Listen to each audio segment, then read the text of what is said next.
Morning.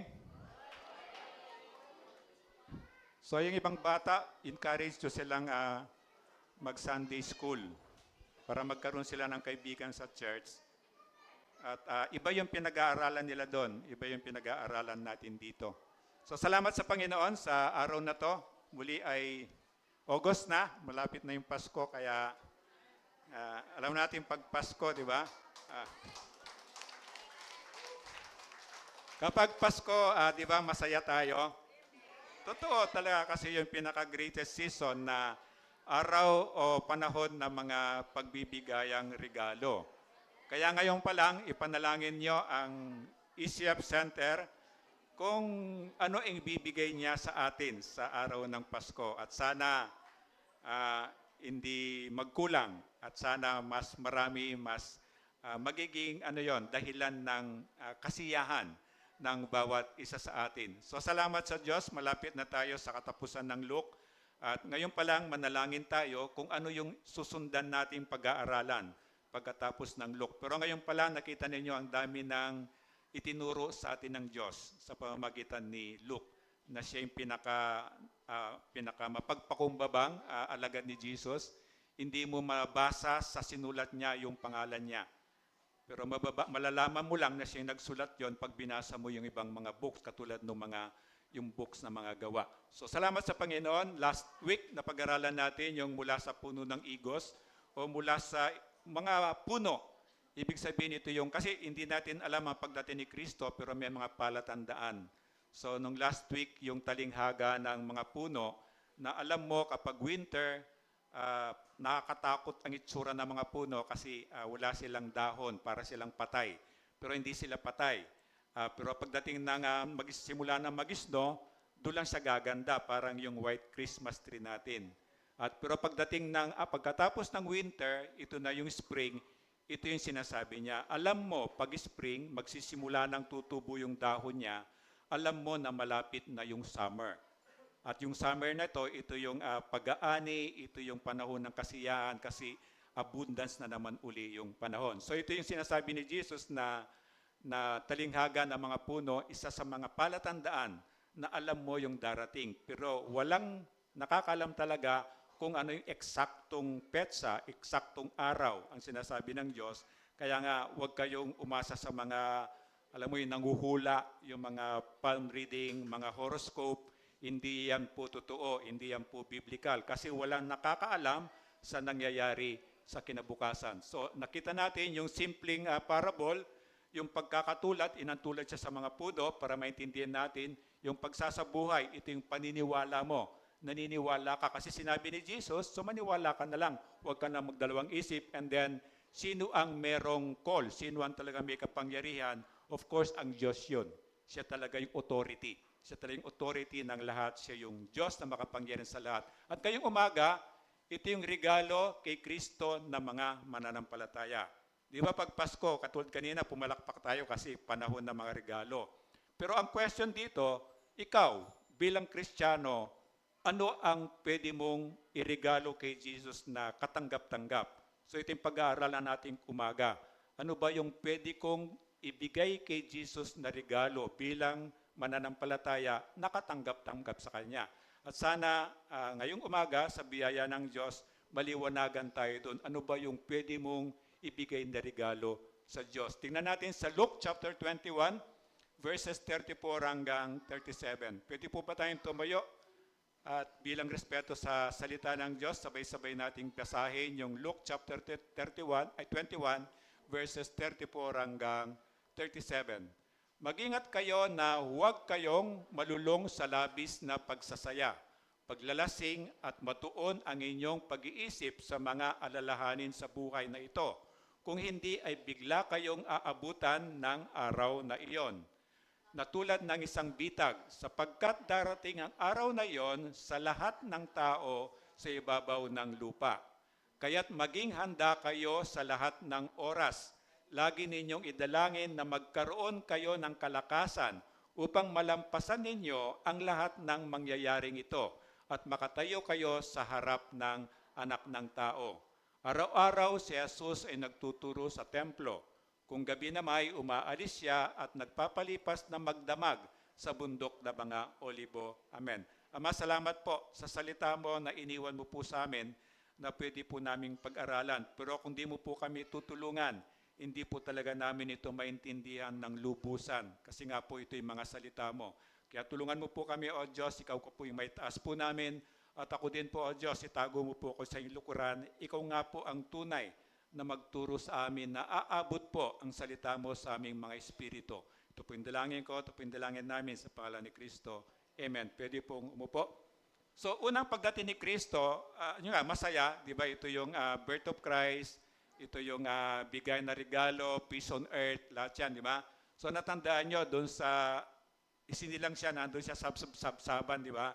Merong 3 pantas, o yung wise men, na nagbigay ng mga regalo, di ba? Tatanda yung regalo nila doon, ginto, insenso, at saka mira.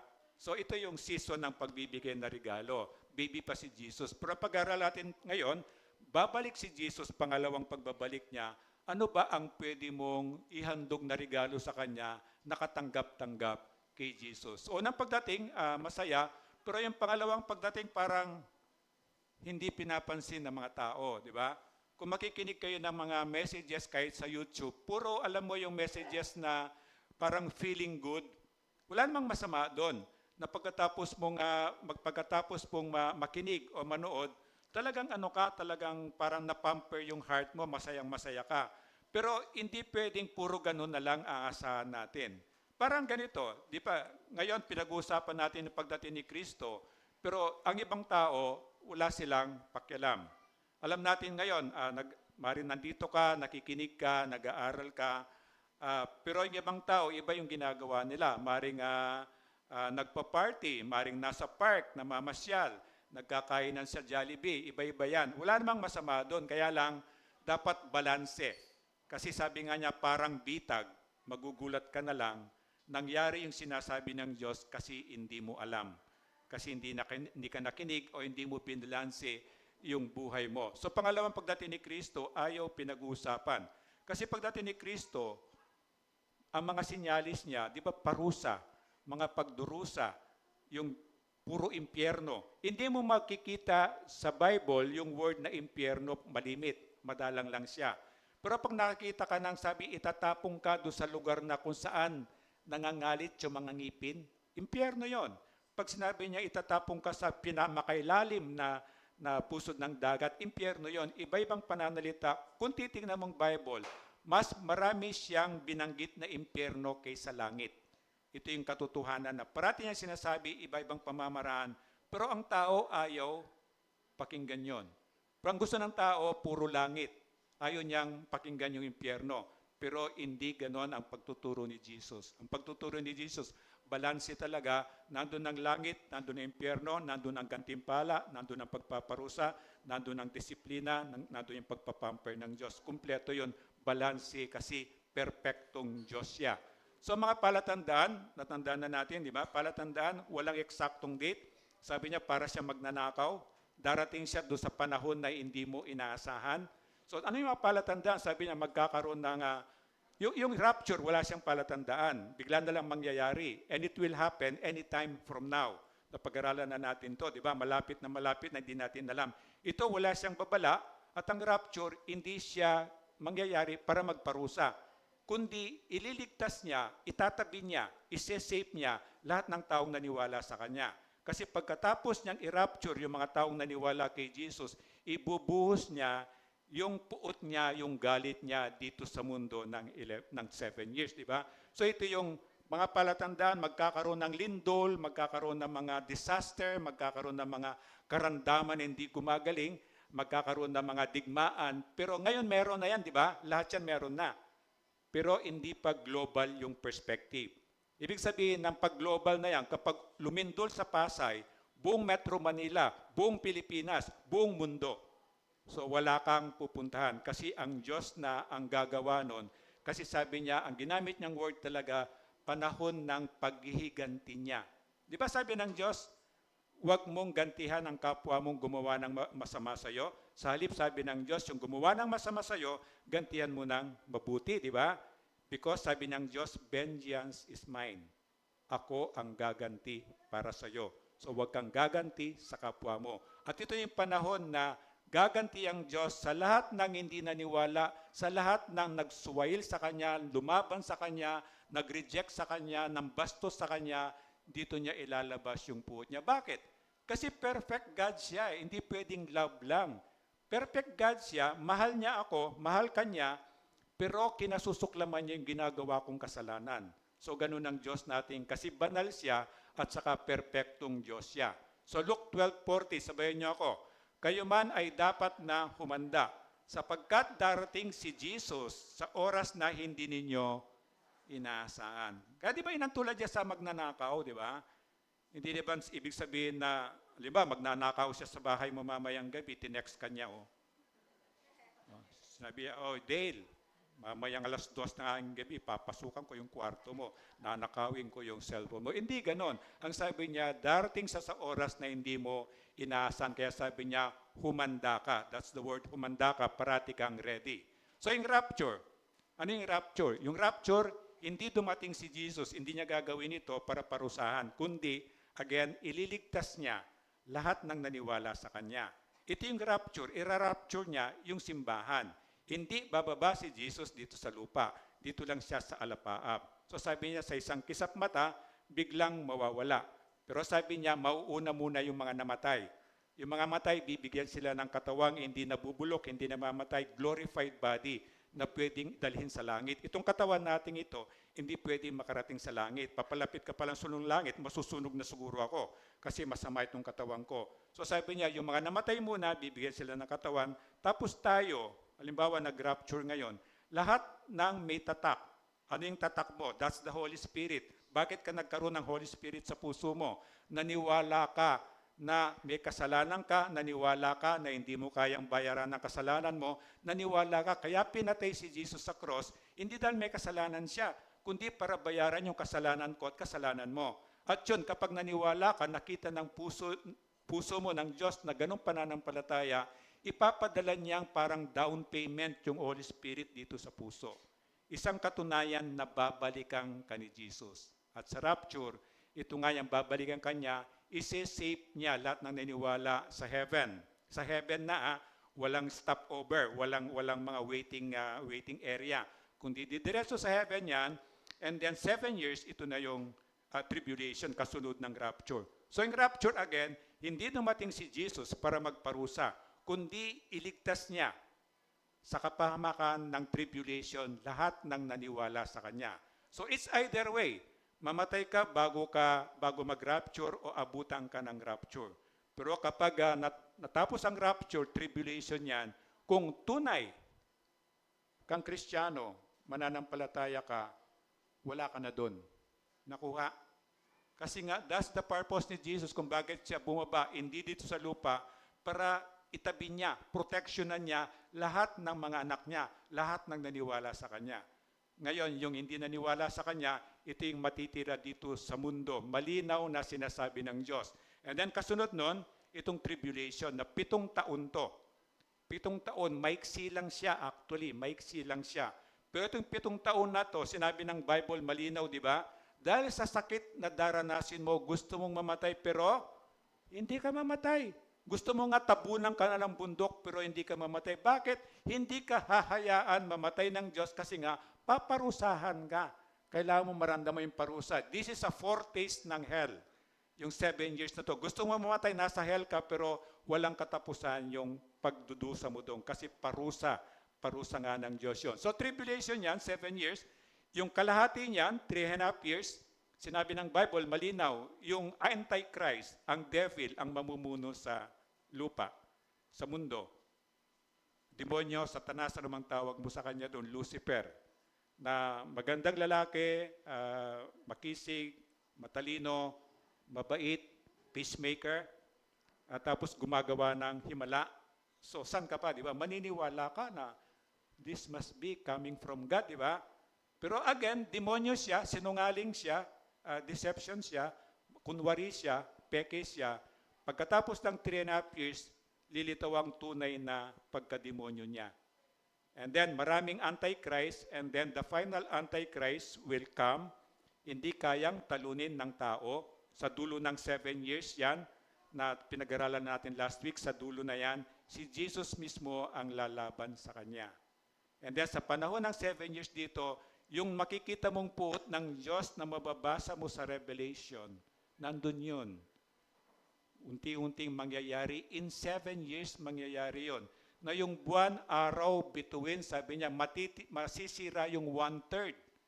So mangyayari, pag araw na ganon, makulimlim yan kasi 1/3 sira na yan.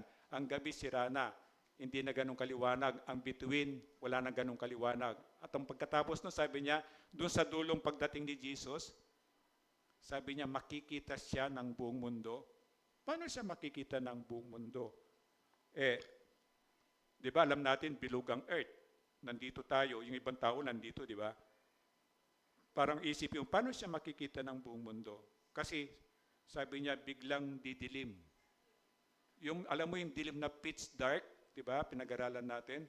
Nalagay mo rito yung kamay mo, hindi mo makikita. Kasi wala kahit konting liwanag. Ang liwanag nang gagaling sa Panginoon from the beginning. And then, siguro, pwede kang makaisip ng na pag uupo ka, kakapain mo yung kung nainip ka, nakakapain mo siguro kung pwede kang humiga. Pero alam mong, hindi mo na may isip yun. Alam mo bakit? Sabi ng Bible, sa sobrang takot mo, yung iba nahihimatay at yung iba namamatay talaga. Alam mo yung sobrang takot mo kasi nakita mo yung mga bagay na never na pumasok sa isip mo, yung mga bagay na hindi mo talaga pinaniniwalaan. And then nakita mo, kaya sobrang takot at gusto mo nang mamatay kaysa sakit. Pero sabi ng Diyos, pati na yung kamatayan, sabi, lalayuan ka niya. Hindi ka mamamatay. Bakit? Mangyari yung lahat ng sinabi ng Diyos. Na maraming warning na binigay sa atin. Sabi niya, ang kabayaran ng kasalanan ay kamatayan. Pero meron akong regalo sa iyo, buhay na wala hanggan. Kaya lang ayaw mo. Di ba? Sabi niya, ginawa ko na lahat sa iyo, pero ayaw mo. Kaya pagdating ng araw yon, ibibigay niyo. So tribulation, ito na yung puot ng Diyos, and then pag natapos na yung 7 years sa dulo niya, ito yung pagdating ni Kristo, yung second coming niya. Yung biglang didilim, na talagang madilim, and then darating si Jesus, galing sa langit, punong-puno siya ng liwanag. So makikita mo lahat. Nakita mo parang satellite, di ba? Kahit nasang parte ka ng mundo, mataas yung satellite, nakikita natin kahit araw, nakikita mo yung pagmadaling araw, kala mo bituin, satellite po yon. Bakit siya nagliliwanag? Tinatamaan siya ng araw sa kabilang parte ng mundo. At kasi solar sila, so yung kailangan nilang araw na yun para mag-recharge yung mga power ng satellite. So ganong simple na makikita ng lahat ng tao for the purpose patunayan ng Diyos na yung kanya mga sinasabi ay totoo. Kaya di ba pinuulit natin, if God said it, just believe it. Huwag ka na magdalawang isip, huwag ka na magkomentary, huwag ka na magtanong, huwag ka na magdasal. Basta sinabi ng Diyos yun, kasi Diyos siya, maniwala ka na lang. Yun ang simula na magiging panampalataya mo. And then Millennial Kingdom, ito yung 1000. So from the word 1000, 1,000 years, magre-reign si Jesus. Ito mga na-rapture na to, iniligtas sila ng Diyos para sa kahirapan ng 7-year tribulation, dadalhin sila sa langit, and then after ng 7-year tribulation, bababa si Jesus kasama itong mga na-rapture. Nakuha? Lahat ng mananampalataya kasamang maghahari dito sa lupa. And then during the 7-year tribulation, meron pa ring maliligtas. Bakit kamo? Maghahari ang demonyo. Pero mag-iiwan sa ng Diyos ng dalawang saksi, dalawang witness. Ano itong dalawang witness na to? Ang sabi ng Bible, namatay ito, itong dalawang ito, binuhay ni Jesus. Pero ang exciting part nun, karugtong ng binuhay ni Jesus, nakita ng buong mundo. Nakuha nyo? Kung ito, mga sabihin natin, mga 50 years o 30 years siguro, makikita ba ng mundo yung nangyaring yun, buong mundo? Malamang hindi, di ba? Halimbawa, nangyari sa Pasay yun, paano makikita nung nasa Amerika, nasa Australia, di ba? Hindi makikita yun. Pero itong generation na to, posible bang makita ng buong mundo? Oo, kahit dito gawin ng Diyos yun, kahit dito mismo gawin ng Diyos yun. May namatay, binuhay ng Diyos, Dalawang witness yon. And then with your camera, with the satellite television, with the internet, di ba makikita ng buong mundo yon? So it might be this is the generation na sinasabi ng Bible. Yung dalawang witness na yon, dahil gumawa ng himala ang Diyos sa kanila, sila yung gagamitin ng Diyos para ipahayag ang mensahe ng kaligtasan. At ang sabi, marami ang maliligtas during the tribulation. At sino pa? Ang mga angels galing ng langit, mismong galing sa langit, nag-e-evangelize sila. Sinasabi nila na pagsisihan ninyo, talikuran ninyong kasalanan at kayo magpabautismo para mapatawaran ang kasalanan nyo, makapunta kayo ng langit. At sino magsasabi, maniwala kayo sa sinasabi ni Jesus. Ano sinasabi ni Jesus? Ako yung daan, ako yung buhay, ako yung katotohanan. Hindi ka pwedeng pumunta ng langit, kundi sa pamamagitan ko. Malinaw na sinasabi ni Jesus. At itong 144,000 na hindi sila mararapture. Itong 144,000 na from the 12 tribes of Israel, tig to 12,000 ng bawat Israel, that is 144,000 mga lalaki, sabi ng Bible, na hindi sumiping sa babae. Sila yung gagamitin ng Panginoon para mag-evangelize dito sa 7 years na to. So itong 7 years na to, merong maliligtas. At maliligtas dito, dadalhin dito sa Millennial Kingdom. Take note, hindi sila katulad nung na-rapture. Katulad na na-rapture, nagkaroon sila ng glorified body, di ba? Dito wala. So inilipat lang sila sa Millennial Kingdom, maghahari si Jesus ng 1,000 years. So manganganak pa rin ang mga yon. Pero yung kasama ni Jesus na na-rapture, gusto ko maintindihan nyo ito, yung mga na-rapture, ni-rapture niya yung simbahan, mga Christians. Sa tingin mo, mararapture ka ngayon? Taas mga kamay mo. Kung halimbawa, makakasama ka o maiiwan ka? O pag sure ka makasama, taas mo yung kamay mo, para pag hindi ka sure, ulitin ko yung message. Dapat maging sure kayo na kasama ka pupunta ng langit. Kapag sinundo ni Jesus ang mananampalataya, kasama ka dapat doon. And then ito yung matitira, ito yung sabi niya, ito yung lilipat dito. Pero yung na-rapture, kasama ni Jesus babalik sa lupa, di ba? O di ba, lahat tayo kasama sa rapture, di ba? Di babalik tayo sa lupa after 7 years. Nakukuha niyo? Babalik tayo sa lupa 7 years. Hindi na babae, hindi na kayo manganganak.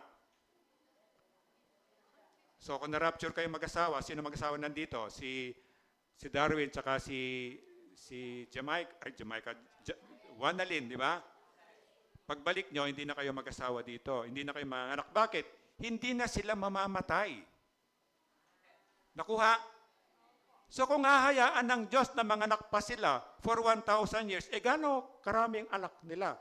Alam ba, manganak siya ng every year, isa na lang, di ba? So kawawa naman si Darwin, paano niya pakakainin maraming. So at least naintindihan natin. Pero itong mga galing sa tribulation, na nag-survive sila sa devil, lumipat siya sa Millennial Kingdom, manganganak pa rin sila. Kaya lang ma-imagine mo, kasi meron silang 1,000 years. Ang panahon ng tao noon, mga edad niya, mga 900 plus, kulang-kulang 1,000 plus. So imagine mo, alimbawa ikaw, mga ilang anak pa kaya ang pwede mong maging anak sa 1,000 years. Kasi sabi ng Bible, kapag namatay kang 100 years old, para ka lang namatay na bata. So makita mo, yung panahon nila, Dan at Eva, i-restore ng Diyos. Pero nakakalungkot, yung mga naligtas sa tribulation, umabot ng Millennial Kingdom, hindi sila na-rapture, marami sa anak nila hindi maniniwala kay Jesus. Kita mo yung tao. Until now, wala namang pinagbago. Ang mangyayari, walang sinasabing bago ang Diyos. Talagang by nature, kung hindi tayo hihingi ng tulong kahit tayo mismo, hindi natin kaya. Apart from grace of God, hindi natin kaya. Kaya parating dapat ang dependence natin sa Panginoon ay nandoon. So Titus 2:12, sabayan niyo ako.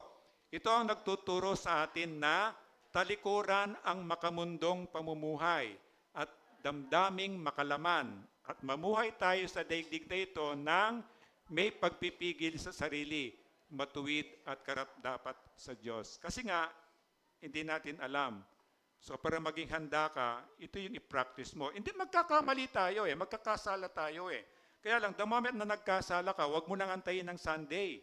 Nagkasala ka, balik ka kagad sa Diyos. God, tulungan mo po ako. Ba't ko pag ginawa yun? Alam ko namang mali yun, di ba? Nagagawa natin yun Kung minsan nagagalit ka pa nga sa sarili mo, pagsisiyan mo yon at sabi ng Diyos, kapag ikinumpisan mo ang kasalanan mo, patatawarin ka niya at hindi lang yon, lilinisin ka niya sa lahat ng karumihan mo. So banal ka na naman uli.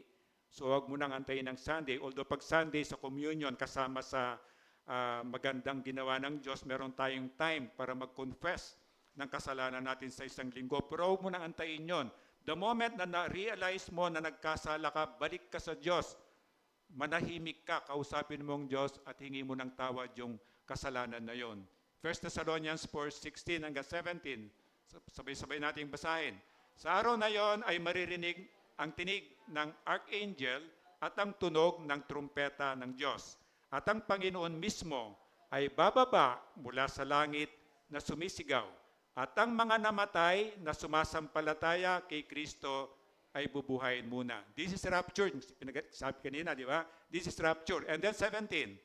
Pagkatapos, tayo namang mga buhay pa, ay natitira, ay titipunin sa alapaap, kasama ng mga binuhay, upang salubungin ang Panginoon sa impapawid. Sa gayon, makakapiling natin siya magpakailanman. So malinaw, di ba? This is rapture. Wala siyang binanggit na rapture, pero sinabi niya kung paano mangyayari yung rapture. Kaya huwag kayo mapaniwala dun sa, pastor, brother, wala naman sa Bible yung salitang rapture. Totoo, wala yon, pero nandun siya. Nandun siya, binigyan natin ng pangalan para hindi tayo malito o mas maintindihan natin. 34 ng verse natin, sabi niya, mag-ingat kayo na huwag kayong malulong sa labis na pagsasaya, paglalasing at matuon ang inyong pag-iisip sa mga alalahanin sa buhay na ito. Kung hindi ay bigla kayong aabutan ng araw na yon. So nakarelate kayo? Hindi masama yung magsaya. Hindi masama yung uminom. Pero ang masama, yung maglasing, yung nagsusuka ka na, yung nagsusuray-suray ka na, gumagawa ka ng kahalayan. Alam ba ninyong sa experience ko, nandyan ako dati, ang kakambal ng lasing, kakambal ng alak ay kahalayan. Napapansin niyo? Parating nandun. Kapag nandun na, wala ka na sa ang unang gigisingin ng alak, espiritu ng alak, lalo na yung sa panahon namin, yung bilog, alam niyo yung bilog? Tapos alam niyo yung nakapangalan dito, marka ng? Imagine mo, marka ng demonyo, iniinom mo. So ano mangyayari? Pag tumalab na yung alak sa'yo, para ka ng demonyo. Ganun talaga Ganun talaga yung sintas. Kaya sabi niya, mag-ingat ka. Na tulad ng isang bitag, huli ka. Kapag hindi ka nag-ingat. Sapagkat darating ang araw na yon sa lahat ng tao sa ibabaw ng mundo. Walang exempted. Nagbibigay ng babala ang Diyos para hindi tayo mabitag, hindi tayo mapahamak. Mag-ingat kayo at maging handa. Parang Boy Scout. Sino nakaras ng Boy Scout? Ilan lang tayo nag-Boy Scout? Girl Scout. Mas marami yung Girl Scout. Di ba isa sa mga natutunan nyo, laging handa? Laging handa. Kaya ang dami mong mga dala-dala sa katawan mo. Lahat, nandiyan ang kailangan mo, di ba? So, yun yung mag-ingat ka at maging handa ka. Ang kabayaran ng kasalanan, sabi niya, kamatayan. Pero ang regalo ng Panginoon ay buhay na walang hanggan. Kaya lang, pag-usapan natin ngayon, ano kaya yung pwede mong ibigay sa Diyos na regalo na katanggap-tanggap? Kasi masarap na masarap na tumanggap na regalo, di ba? Pero meron tayong kasabihan din na tama rin naman. It's better to give than to receive, di ba? So, gusto ng Diyos din, meron din tayong iririgalo sa Kanya pagdating niya. Di ba? Ito yung inaantay din ng Panginoon. Kung masaya tayo sa pagbabalik niya, ano kaya ang iririgalo natin sa ating Panginoon? Ito yung pag-aaralan natin ngayon. So, 4 na regalo na gusto ni Jesus, yung pag-aantay. Alam mo yung pag-aantay na halimbawa si Israel, kapag galing sa trabaho yan, di ba, mga anak, inaantay yan, na sumisilip sa bintana, baka nandyan niya, pag may narinig na tricycle, baka nandyan na si Papa, Lalo na kung pag ang umuwi si Papa mo may dalang may dalang Filipino style, di ba? May dalang pasulubong. So, kahit na inaantok yan, talagang inaantay yung inaantay yung pagdating. Ito yung klaseng pag-aantay. Inaantay mo si Jesus, pero pag tiningnan ni God yung puso mo, meron ka bang ganitong klaseng puso? Na excited ka na dumating na Jesus, matapos na itong lahat ng corruption na to, lahat ng mga karamdaman nito na hindi na nila mabigyan ng pangalan sa dami, di ba? Lahat ng paghihirap na to matatapos na, at ikaw na inantay mo, ito yung isa sa mga regalong gusto ni Jesus. And then yung pusong dalisay, yung iniingatan mo yung sarili mo para magkasala ka. May mga kaibigan ka, dati mong kasama sa tropa sa inuman, di ba? Okay lang na makasama ka, pero ako ginawa ko, nung panahon namin, sama pa rin ako, kaibigan ko sila eh. Mahilig akong uminom before I became a Christian. Pero pag uminom sila, ang order ko, order siya ng beer, ako during our time, order ako ng kali. Yung kali, para siyang drink na very, very minimal ata yung alcohol niya. So parang ganun. But eventually, siyempre para kang KJ, sa tingin mo susunod, iimbitahin ka pa? Hindi na, makikita mo na lang naglabas sila, wala ka na. Pero siyempre malulungkot ka rin kasi kaibigan mo sila eh. Gusto mo rin, kaya lang ito yung transformation na gagawin sa iyo ng Panginoon. So kasi gusto mong maging dalisa yung puso mo. Ito yung pusong gusto mong ihandog sa Diyos. Na di ba sabi niya, hindi ko tinitingnan ang panlabas mo. Ang tinitingnan ko ay ang puso mo. So pag nakita niya, malinis yung pusong yon, pwede mong ihandog sa Diyos na katanggap-tanggap talaga sa Kanya. Pagpapahayag ng kaligtasan, ito assignment nating lahat. Na ako, every Sunday, kailangan ibahagi, paano ba maligtas ang isang tao?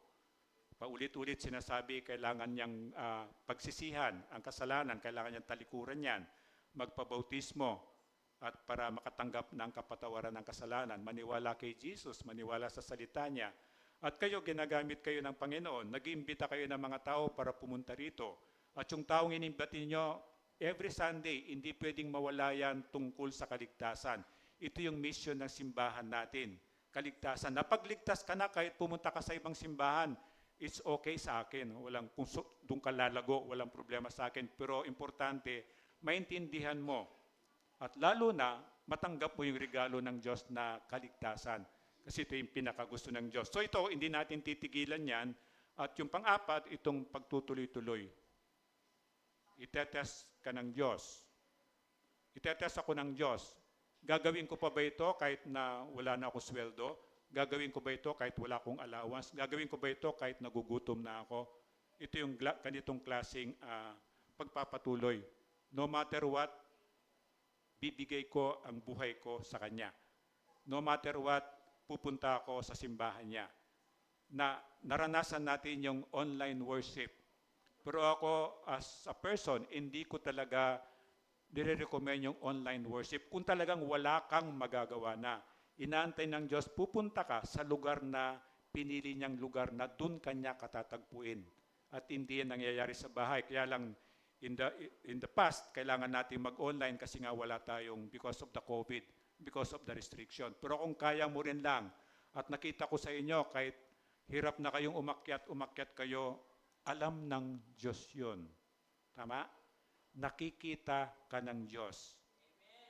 Yung effort mo, nakikita ng Diyos yun. Yung naghahanap ka ng pamasahe mo sa wallet mo, nakikita ng Diyos yun. So huwag kang mag-alala, kaibigan. Never na malulugi tayo sa Diyos. Ang economics ng Diyos, magbigay ako ng konti, susuklayin niya ng marami.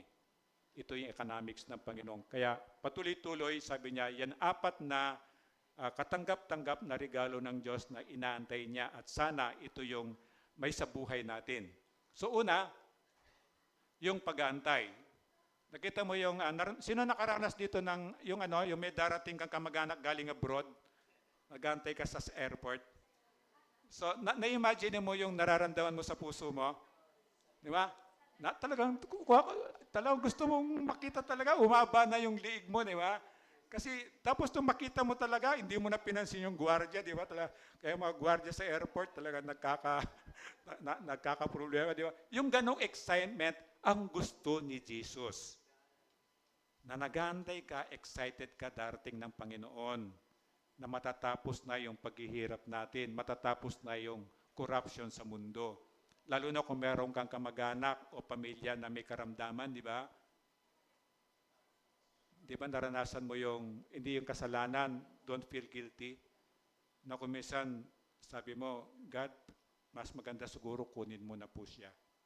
Kasi nakikita mo yung suffering nitong taong ito. So ito, alam ng Panginoon ito, alam ng Diyos to, at tinitignan niya tayo. So itong ganitong klaseng paghintay, ito sana'y ma-practice natin. Kapag may problema kayo, di bale, pagdating ni Kristo, wala na yan. Di bale, pag natapos ang mundo, nandun na tayo sa langit, doon wala ng karamdaman, wala ng gutom. Kaya lang, susubukan ka talaga ng Panginoon. Matthew 24:37, ang pagdating ng anak ng tao, pagdating ni Jesus ay tulad ng panahon ni Noah. Ano ba yung panahon ni Noah? Di ba panahon ni Noah, pinagsabihan siya ng Diyos, babalaan mo lahat ng tao. Na kapag hindi sila nakinig, sumunod sa akin, kasi prior doon, pinagsisihan ko, naglalampa ko ng tao, sabi ng Diyos, kasi ang sasama na ng tao. Talagang sobrang sama na. Pero bigyan pa rin sila ng chance na magbalik loob sa Diyos. So pinagbilinan si Noah, na sabi niya, na pag hindi sila nagbago, hindi sila tumalikod sa kanyang kasalanan, sabi niya, papatayin ko sila lahat sa pamamagitan ng baha. Di ba? And then, si Noah, sabi ng Panginoon, lahat ng maliligtas, sasakay doon sa barko, so gumawa ka ng barko. Siyempre, wala pa mga power tools noon. So, it took Noah 120 years. 120 years para buuin na yung barkong yon, pero at the same time, araw-araw siyang nagpapahayag tungkol sa Diyos. Pero alam natin, walang naniwala sa kanya, di ba? Naniwala sa kanya asawa niya, tapos siya, tapos 3 anak niya, tapos asawa ng anak niya, 8 lang ang naniwala. Pinapahig ni Noah, magsisi na kayo sa inyong kasalanan, bumalik kayo sa Diyos, talikuran nyo yan, magpabautismo, sumagano-gano, sinasabi niya, pero walang naniniwala. Kasi sabi niya, paparusahan tayo ng Diyos pag di tayo naniwala. Kasi uulan ng 40 days and 40 nights. At lulubog ang lahat ng nilalang sa lupa. Masisisi mo bang mga tao, kung bakit hindi sila naniwala? Wala silang concept ng ulan. Kasi before kay Noah, wala pang ulan. Hindi nila alam yung meaning ng ulan. So hindi rin nila alam yung meaning ng baha. So sinasabi nila ni Noah, uulan ng 40 days and 40 nights. And never heard nila yung ulan. Wala silang concept ng ulan kasi hindi pa umuulan during that time. Remember from the creation of Adam and Eve, ang tubig lang, tubig sa taas, tubig sa ilalim. Tapos yung moist nito, ito yung nagdidilig sa lahat. Pero wala pang ulan. Nagkaroon lang ng ulan during the time of Noah. So mga tao hindi naniwala at 8 lang tao ang naligtas. The same, kaya sabi niya, ang pagdating ni Jesus, the same dito. Nagpa-party yung mga tao, nagiinuman, nagkakainan, nagkakasalan, nagkakaanak, nagkakapamilya, nag-aaral. Walang masama sa lahat doon. Kaya lang balanse. Sabi niya, matatrap ka pagdating ni Jesus, yung sinasabi niya nangyari na pala, anong ginagawa mo? Isipin mo nga, ano yung pinaka-worst na abutan ka ng Diyos? Ikaw, sarili mo, ano yung pinaka-worst na pwedeng abutan ka ng Diyos na ginagawa mong hindi niya gusto? Yung hindi niya gusto, yung kasalanan, di ba? Alam natin yun eh. Hindi mo kailangan sabihin, pero you can challenge yourself. Paano kung inabutan ako ng Diyos na ganito? Paano kung inabutan ako ng Diyos, nandun ako sa kabilang bahay? Wala mang masamang mga bilang bahay ka, pero huwag mong pakialaman yung sa ibang bahay. O kailan na pumunta ka sa neighbor mo, di ba? Paano kung inabutan ako ng Diyos na nandun ako sa kubeta, sukar ako na suka dahil sa kalasingan ko? Paano kung inabutan ako ng Diyos pagdating ni Jesus, nandun ako sa kasa, yung kasang may mga prostitute? So, ikaw ang nakakaalam nun. You can challenge yourself. Ano kaya ang pinaka-worst na ginagawa ko na abutan ako ng Panginoon doon? Tinuturo, pero hindi pinapansin. And then, alam na natin, ayaw. Pag hindi mo, minsan alam mo yung naririnig mo, pero hindi mo talaga pinapakinggan. Did you see the difference? Narinig mo lang, pasok dito, labas doon. So, hindi yon. So, kawawa ka pagdating ng araw. And then again, pag Pasko nga, nandun yung saya, sana maging masaya din tayo during the lesson ng pagdating ni Kristo. Kasi ang Christmas yung pinaka most expensive celebration ng taon. Tama? Tama ba ako doon? Na during my time, hindi pa ako Christian, pag umabot na yung bear, nagsisimula lang magbalot ng regalo, mga katulong ko. And then, bago mag-Christmas, hindi ka na makadaan, wala ka lang makadaan kasi dami ng mga regalo. Pero later on, I found out, it's nothing, hindi yon. Walang kailangan na tangible, o ibig sabihin, regalo na bagay na pwede nating ibigay sa Diyos. Bakit? Lahat ng bagay sa Kanya galing eh. Hindi niya kailangan yon. So, ang kailangan niyang regalo, yung something spiritual, kaluluwa, yung puso, yung kabanalan, yung ugali, ito yung gusto ng Panginoon na iregalo natin sa Kanya. Masaya ka ba sa pagbabalik niya? Sana ito yung ma-practice natin. Excited ka? Kasi hindi ka man umabot sa panahon na yon, the oras kinuha ka ng Diyos, nandun ka sa langit. Kasi malinaw yon. The moment na namatay tayo, pupunta tayo kung ano yung pinili natin. Langit man yan o impyerno yan. Walang stopover, walang purgatory, walang 40 days, diretso. Remember doon sa pinako si Jesus, di ba? Yung dalawang criminal dito. Sabi nila nung una, abay, Jesus, akala ko ba na ka ng Diyos? Akala ko ba may kapangyarihan ka? Abay, gumawa ka ng parang para makababa kami rito. Makababa tayo rito. Pero tandaan niyo itong isa dito. Sabi niya rito, kaibigan, tayo dapat lang tayong parusahan. Criminal tayo eh. Pero yan, hindi eh. Ano sabi niya kay Jesus? Jesus, sabi niya, pag pumunta ka ng paraiso, huwag mo kong kakalimutan ha, sabi niya. Anong sagot ni Jesus doon? Today, ngayon mismo, makakasama kita sa paraiso, another world of heaven. So malinaw yon. Hindi sinabing after 40 days, makikita tayo doon sa ilalim ng puno. Walang ganon. Today. So isang maliwanag na kapag namatay ka, diretso ka kung ano yung pinili mo nung buhay ka. Kung naniwala kay Jesus, diretso ka sa langit. Walang stopover doon. Pag hindi ka naniwala sa sinasabi niya na ako yung daan, ako yung katotohanan, ako yung buhay, wala makakapunta sa langit kundi sa pamamagitan ko, sabi ni Jesus, alam mo na sa hell ang punta mo. Walang stopover, diretso ka doon sa hell. Kaya sana yung pagbabalik, ito yung tinitingnan ng Diyos, ito yung pwede mong iregalo sa Kanya. Excited ka. Kasi sure ka. Sure ka na pag namatay ka, pupunta ka ng heaven. Sure ka kapag nag-rapture, kasama ka sa ira-rapture. Ito yung assurance of your salvation na sigurado dapat. Kaya sabi ng Diyos, salvation is today, hindi mo na ipapagpabukas yan. Kapag narinig mo, God, kahit ngayon, God, gusto ko pong maniwala, gusto ko pong makapunta ng heaven. Tulungan mo po ako, tanggalin mo po yung mga negative sa buhay ko. At makikita ng Diyos yun, at inaantay lang ng Diyos yun. At sabi niya, pangalawa, hindi lang yung masaya ka, nagantay sa Kanya yung pusong dalisay. Iingatan mo ang katawan mo, ihiwalay mo. Malungkot po ito. Lalo na katulad nga sabi ko, dati ang dami kong kaibigan na sa kasino, dami kong kaibigan sa pag-inom, sa sigarilyo, sa lahat ng bisyo, di ba? And then, pumunta kay God, tuturuan kanya maging banal, di ba? Lalayuan mo yan, pero natural, malulungkot ka. Mamimiss mo yung ganung saya. Pero hindi mo pa kasi alam na yung tunay na kaligayahan ay yung tunay nandun sa Panginoon. Naakala mo lang na yung kaligayahan ng mundo, yun na yun. Hindi, malayo siya. Malayo siya dun sa kaligayahan ng gagaling sa Diyos. Hindi yung momentary pleasure na nararanasan mo sa mga simple na ginagawa natin. Saglit lang yon. Maya-maya, balik ka na naman sa Daddy. Pero sa Diyos, nandun yung kagalakan mo, anuman ang sitwasyon. Kasi biyaya ng Diyos. So, dapat palaging maging handa.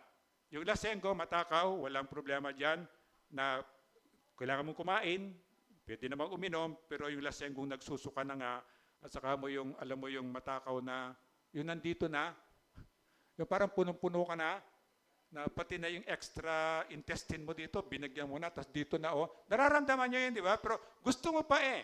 Kasi wala talagang ano yun, walang, so ito sinasabi, glutamine sinasabi sa Bible na, lalo na ngayon yung mga nausong, ano na yun, yung buffet na, oh, eat all you can ba yan? Eat all you can? Oh, di ba? So, siyempre, gusto mo sulitin yung binayad mo eh. Ala, sige. Tapos tatayo ka pa, gaganon ka pa para bumaba ng ganon. Kasi gusto mong masulit yung binayad mo, di ba? So, ito yung sinasabi niya, yung sobra na hindi na natural. Gusto ng Diyos na mabusog ka, mag-enjoy natin, pero wag naman yung, sabi niya, umaabot na sa pagkakasala. Parang sabi niya, hindi masamang magalit. Pero wag ka namang magalit doon sa nagkakasala ka na. Paano yon? Magalit ka, sinasabi talagang galit ka, pero hindi nagmumura ka na, hindi yung nambabato ka na, di ba? Hindi gano'n kasi nagkakasala ka na yon. Kaya kailangan niya, sabi niya, kailangan mo ng self-control. Ito yung tinuturo ng Diyos sa atin. Kapag dinatnan ka ng gano'n, mawawala. Nakuha, maging handa ka, baka mabitag ka, pagdating ni Jesus, anong ginagawa mo? Huli ka at mawawala ang iyong gantimpala. Pinili mo kasi yun. Di tayo, masarap sumunod sa Diyos kasi alam mo na maganda yung mga tinuturo niya. Kabanalan, ito yung, bakit Jeta nasisira? Yung kabanalan, ito yung ihiwalay mo ang sarili mo doon sa alam mo namang masama. Kahit bata, alam naman niya masama, tama? Pero nakita mo, sa mga anak ninyo, walang nagturo magmura sa inyo, di ba? Pero nakita mo natututo kasi nature natin yon. Kaya kailangan natin ng gabay. Kailangan natin ng biyaya ng Panginoon. At ito yung sineseparate mo ang sarili mo sa iba. Ito yung medyo malungkot. Medyo malungkot. Lahat sila nagpa-party, ikaw nagmumukmuk ka doon. Na ito yung medyo makakarandang pa ng lungkot, pero pansamantala lang yon. Pag nakita mo yung tunay na kasiyahan galing sa Diyos, hindi mo napapansinin yon. Kay Noah, binanggit na natin, inantulad kay Noah, darating ang Diyos sa panahon hindi mo inaasahan. So sa parang panahon ni Noah, patuloy sila sa buhay, hindi sila naghanda. Ganun tayo, patuloy tayo sa buhay, pero nagre-reserve ka ng ng pag-negosyante ka, estudyante ka, empleyado ka, yung para sa Diyos, huwag mong ibibigay, sabi niya, huwag mong ibibigay sa aso, huwag mong ibibigay sa baboy. So ang iba sa inyo, nakikita ko, galing sa trabaho, pupunta dito sa church, matutulog ng konti, mamaya magpa-practice, tutulog uli. Kanina dumating isa sa inyo galing sa trabaho, 6:00 ang labas niya, dumiretso rito. Tulog ka muna sa 3rd floor, gigisingin ka namin ng 10 o'clock.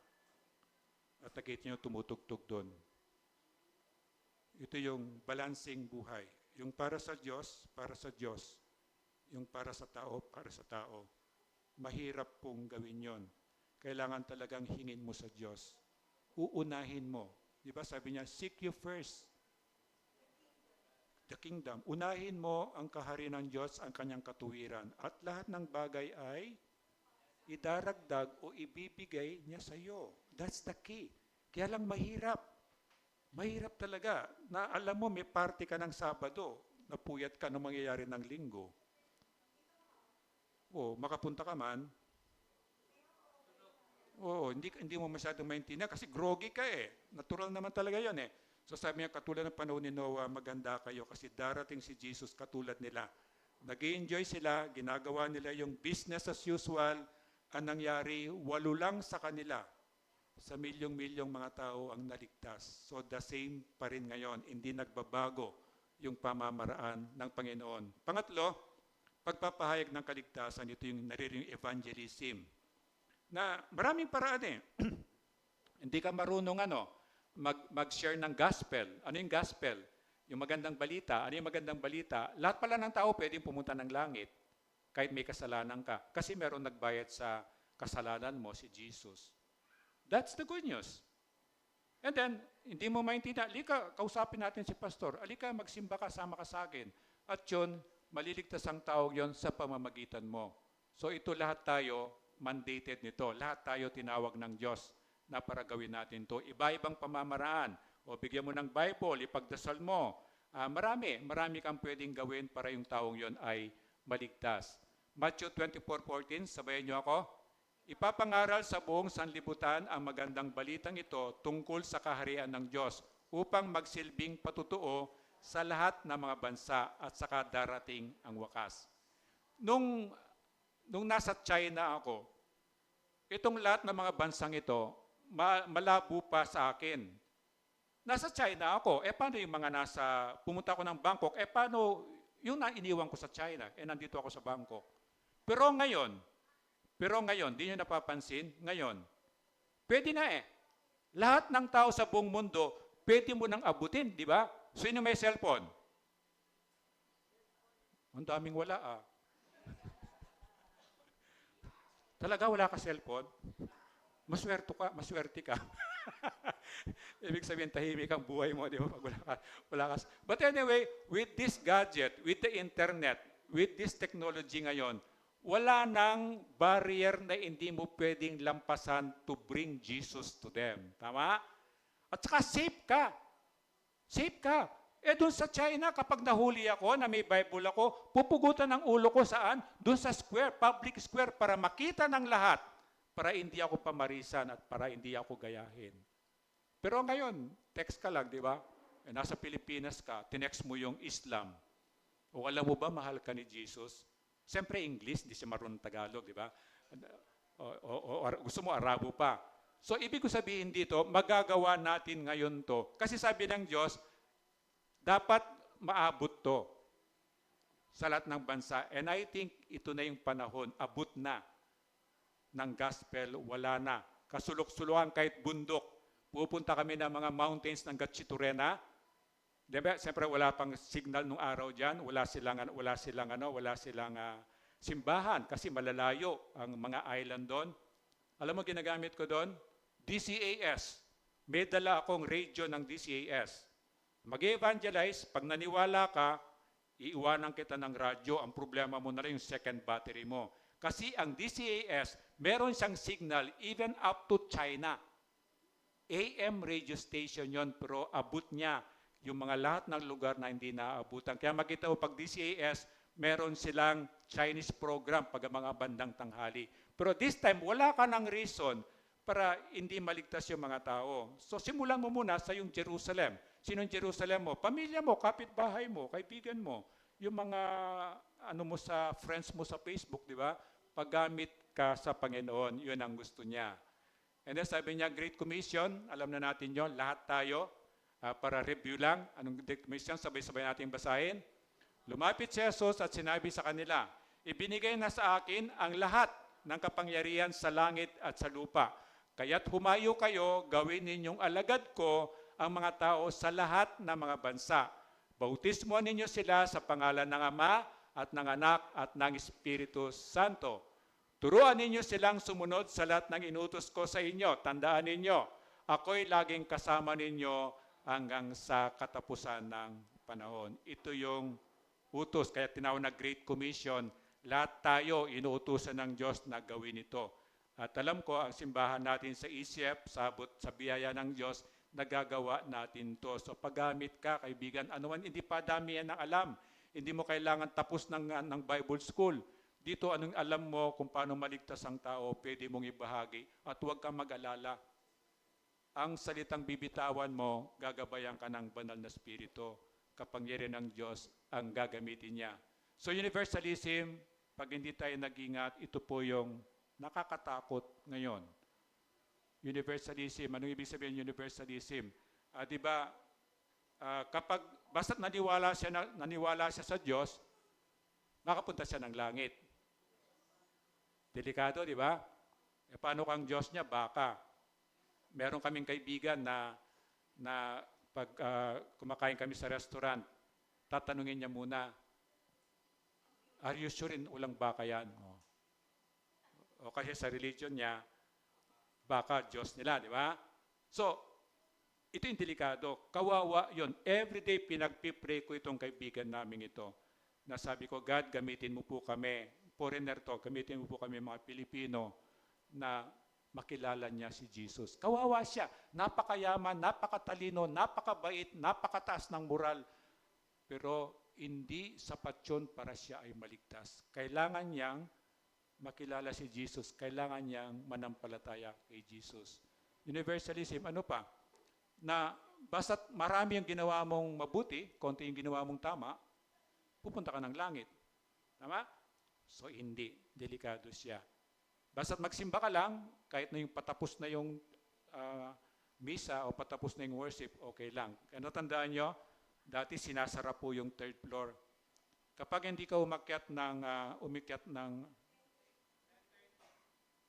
hindi, mas maga pa sa 10:30, 10:25 bata. 10:25. Pag hindi ka nakalampas ng gate sa third floor ng 10:25, sasara na po yun.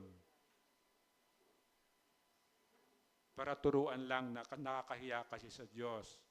Di ba, gumagawa tayo ng attendance the same. Para lang masanay. Sayang kasi na try to come on time para sa Diyos. Kaya pag 10:30, ginaganon ko yun. No? Sa kanila, ganon eh. Ako, ginaganon ko talaga. Para aware ka na next time, punta ka. Kasi sayang. Halimbawa, nagbigay ng Diyos ng pagpapala ng eksaktong 10:30. Alam mo yung early birds. Sayang ka, wala ka, di ba? So, try to, yung ganong universalism, na kahit ano lang, pwede na, hindi po. Hindi po pwede. Na maniwala ako kay Jesus, naniniwala naman ako kay Maria Clara, Santa Clara, Santa Fe, sino man yan, di ba? Hindi po pwede. Only Jesus. Kasi sa lahat na nakilala natin mga Diyos-Diyosan, isa lang ang nabuhay na muli, and that's only Jesus. So doon pala makukonvince ka na. Kaya sabi ng Diyos, ginagawa mo gumawa ka ng Diyos-Diyosan mo, kumuha ka ng magandang kahoy nga, pinili mo yung pinakamagandang parte ng kahoy, tapos inugisan mo siya ng anumang creation like sa heaven, sa earth, dinamitan mo, nilagyan mo ng alas, tapos sinamba mo. Di mo ba napapansin, may tenga yan, naririnig ka ba niyan? May mata ba yan, nakikita ka ba niyan? Subukan mong itumba yan. Kaya ba niyang tumayong mag-isa? Ang warning ng Diyos, kapag hindi ka tumigil doon, magiging katulad kanya. Kahit anong sabihin ko sa iyo tungkol sa Bible, hindi mo yun maintindihan. Hindi mo yan maririnig, hindi mo yan makikita kahit magbasa ka ng Bible, hindi mo yan makikita apart ng biyaya o tulong ng banal na Espiritu. We cannot mock God. Hindi natin siya pwedeng lokohin. Siya ang Diyos na naglalang sa atin. Siya ang makapangyarihan ng Diyos sa atin, tapos ganun gagawin ko sa Kanya. No. Hindi niya hayaan. Hindi niya hayaan. Katulad ngayon, piyesta na naman sa atin dito, di ba? Di ba? Tapos makita mo ipaparada pa. Alam mo yun eh. Alam mo yun na kinasusuklaman ng Diyos yun. Bakit? God is a jealous God, mapanibuguhin. Siloso siya. Ganito ba akong sabi ng Panginoong Yesus, ganito ba ako, klaseng Diyos, ikukumpara mo ako sa Diyos-Diyosan na yan? Nagseselos siya at to the point nagagalit siya. Paulit-ulit, kinasusuklaman niya. Mahirap talaga. Hindi ko sinasabing madali. Mahirap talaga. Sa ate ko nga, di ba magpapari ako dapat. Expectation ng family ko yon. Putol na yung ulo ng santo namin. Nandito yung katawan, nandito yung ulo. Pero ayaw pa rin itapon. With my little faith, hindi ko naintindihan. Pero sabi ko, ganito ba yung Diyos? So nagsimulang magtanong sa puso ko, paano magiging Diyos to? Na pag hindi mo nilinis, hindi nga niya ka. O sa edad ko mga ito, dapat mo bang paliguan? Edad kong ito, hindi pa ako marunong maligo. So parang nakikita ko, hindi ko nilinis, di ba niya kaya maglinis? Ito yun eh. Binubuksan ng Diyos yung isipan natin para makita yung katotohanan. Kaya sabi ni Jesus, ako yung daan, ako ang katotohanan. Yun yun eh. Yun yun. Yung katotohanan, ito yung sinasabi niya. Kaya mag-ingat. At hindi lang mag-ingat, maawa tayo sa mga tao, lalo na sa mga mahal natin sa buhay, na nagiging biktima sila nito. Akala nila ligtas sila. Pero alam mo hindi. 36, sabi niya, kaya't maging handa kayo sa lahat ng oras, lagi ninyong idalangin na magkaroon kayo ng kalakasan upang malampasan ninyo ang lahat na mangyaring ito at makatayo kayo sa harap ni Jesus. Kasi lahat tayo tatayo sa harap niya. And then mananampalataya lamang ang makakapunta ng langit. Ayaw nating pakinggan kung wala pa tayo kay Jesus. Pero ito yung katotohanan. There's no other way. Walang ibang daan. Matthew 25, patuloy sa parabola, isa-separate ni Jesus yung kambing at tupa. Alam na natin yan. Yung kambing, dapat hilain mo siya, di ba? Yung tupa, kung saan ako pupunta, susunod yan. Ito yung mga tunay na Kristiyano. And then yung 10 virgins, di ba? Alam niyo yung kwento ng tuloy, illustration niya. Sabi niya, 10 virgins na babae, and then sila yung parang church, sila yung ikakasal, ang groom natin, si Jesus. And then nakabihis na sila, pero siyempre wala pang kuryente nung araw, wala pang cellphone, meron silang lampara. So may mga puno ng lampara yung ilawan nila, meron pa silang dalang extra, yung limang wise o matalinong babae. And then yung ibang babae naman, yung 5 sa 10 virgins na yan, na meron namang langis yung lampara nila, pero wala silang extra. Di ba sabi maging handa? And then natagalan, katulad ng makikita mo, sa matagal na panahon, umalis yung kanilang amo, di ba? Puro binagamit sa Bible, yung matagal na panahon, pero babalik siya. Ang dami niyan, makikita mo sa Bible. And then, naubusan yung lampara ng 5 hindi mabuting babae, di ba? And then, kinausap tong 5 mabuting babae. Sabi, pahingi naman ng langis ninyo kasi andap na itong sa amin itong 5 full virgins, ang tawag ng Bible. And then, sabi nitong 5 mabuting babae na nakahanda, meron silang extra oil. Sabi kong bibigyan kita, baka naman maubusan din ako mamaya. Kasi sabi nga, hindi natin alam kung anong oras darating yung groom eh. Kasi yung pinag-aaralan, hindi natin alam kung kailan. So, hindi niya binigyan. Mabuti pa, sabi niya, pumunta na lang kayo sa tindahan, bumili kayo habang may oras pa. So, itong 5 full virgin, pumunta sa tindahan, di ba? And then, habang wala sila, dumating yung groom. Binuksan yung pinto, pinapasok sila, at pagbalik nila, may mga extra silang oil, pero sarado na. Hindi na sila makapasok. So, sabi niya, maging handa. And then, sabi niya, panghuli, pagtutuloy-tuloy, ito nga yung katapatan. Yung kahit anong mangyari, kahit na wag naman sana mawala na yung pagkain natin pag Sunday, tutuloy-tuloy ka pa rin. O kahit naman hindi mo gusto rito, maghanap ka ng simbahan na dapat lalago ka bilang Kristiyano. So ano yung simbahan yun? Simbahan tinuturo si Jesus, tinuturo yung Bible. Ito yung hanapin mo. So pagtutuloy-tuloy, sabi niya, araw-araw si Jesus ay nagtuturo sa templo. Kung gabi na may umaalis siya, nagpapalipas na magdamag sa bundok ng Olivo, yung Mount of Olives. So alam na natin yan. And then sa atin, kaya nating magpatuloy kung aasa tayo kay Jesus lang. On our own, hindi natin kayang magpatuloy. Kaya tayo umaasa parati sa Diyos na siya'y magbibigay ng kailangan natin, pambayad ng kuryente, pambili ng pagkain natin, yung mga gift ng pag-birthday, mga incentives, pag sa Diyos tayo umaasa doon. At sa atin, gusto nating matutunan na tuloy-tuloy lang tayo, ano man na mangyari, kasi ang Diyos ang sinusunod natin. So, dito lang mangyari pagdepende natin sa Panginoong Yesus. May papakita akong video na yung parang still na yung pag-aantay sa Diyos nakarelate sa message natin.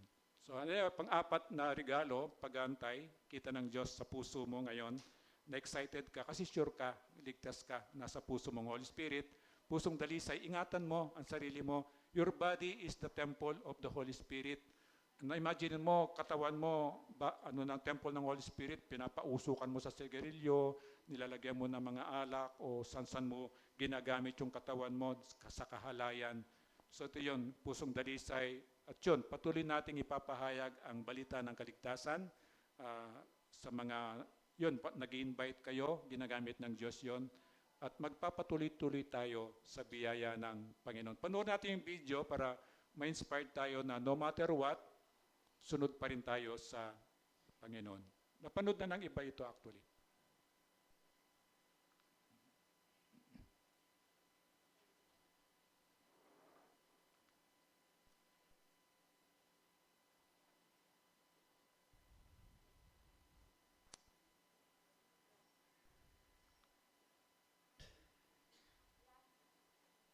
Sorry po, pinasingit ko lang kanina. Kagabi kasi nagpa-practice ako. Parang inano ni God na ipalabas tong video. So ngayong umaga lang namin siya isiningit.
So panghuli natin pwede tayong tumayo, tapos benediction na rin. Jude 1:24 hanggang 25.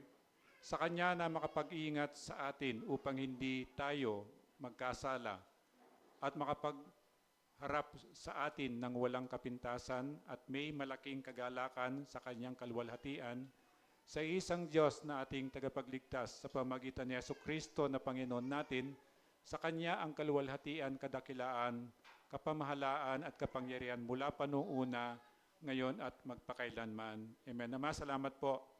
Tunay nga po na napakabuti mo po sa amin. Alam mo po yung mga dinadaanan po namin. Pero kaya po naming magpatuloy dahil sa biyaya mo nga po. Ikaw po yung nagsusustain po sa amin. Kaya Ama, ngayong umaga ay katagpuin mo pong bawat isa po sa amin. Na yun na nga po, O Diyos, na may handog po namin. Ang malaki po ng parte ng buhay po namin bilang handog sa iyo. Yun na nga po, O Diyos, hindi mo po kailangan ng material na bagay, pero ikaw po yung patuloy na nagbibigay ng regalo po sa amin. Nawa, O Diyos, ngayong umaga, may makita ka po na ikalulugod mo po, lalo na po sa puso po namin. At ang mga kaluluwang nililigtas mo, O Diyos, isang napakadakilang handog po namin sa iyo, na kami as a church, tulong-tulong po kami. Hindi lang po yung nagpipreach, hindi lang po yung tumutugtog, hindi lang po yung naglilinis, nagluluto, nagbubuhat ng tubig. O Diyos, lahat po kami, O Diyos, yung nagdadala ng bisita, nagsusulat ng attendance. Lahat po kami, O Diyos, ay sama-sama para sa kaligtasan ng mga kaluluwa na pinapadala mo po dito. At ito po yung alam po namin na kinalulugdan mong regalo. Nawa, O Diyos, sa biyaya mo nga po, magtuloy-tuloy po kami. At salamat po, O Diyos, ngayong umaga, makapag-observe kami ng communion para maalala po namin kung paano mo po binayaran ng kasalanan po namin. At pagkakataon din po, O Diyos, para may kumpisal po namin yung mga kasalanan namin sa nakaraang isang linggo. Maitaas ka po namin, O Diyos, at patuloy ka po naming masamba. Samahan mo po kami. Ito po yung dalangin ko, ito po yung dalangin namin sa pangalan ni Kristo. Amen and amen. Pwede po mo po.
Sabi ng Panginoon, as often as we can, hanggat maaari, madalas alalahanin natin kung paano binayaran ni Jesus ang kasalanan natin.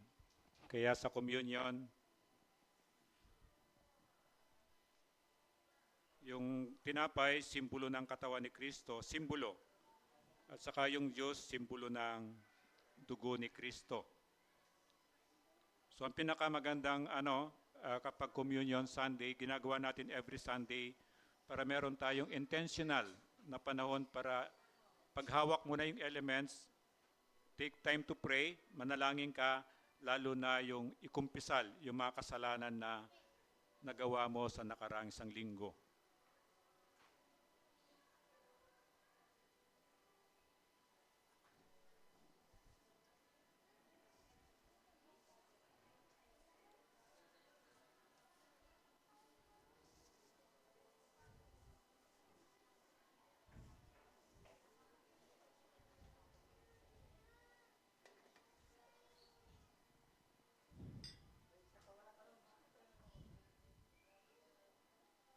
Pag wala pa kayo, tawagan niyo yung usher para lumapit po sa inyo.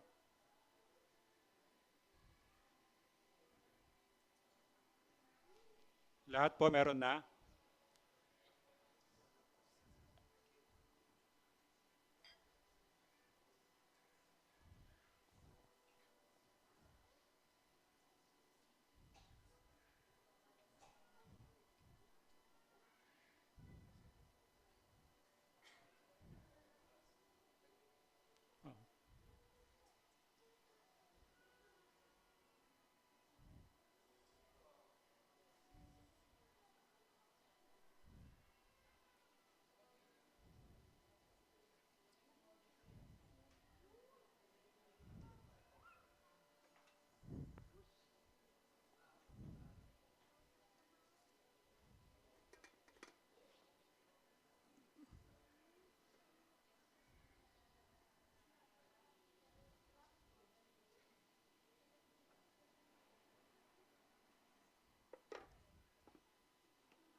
Pwede niyo pong itaas ang tinapay at sumunod kayo sa akin. Panginoong Yesus, salamat po.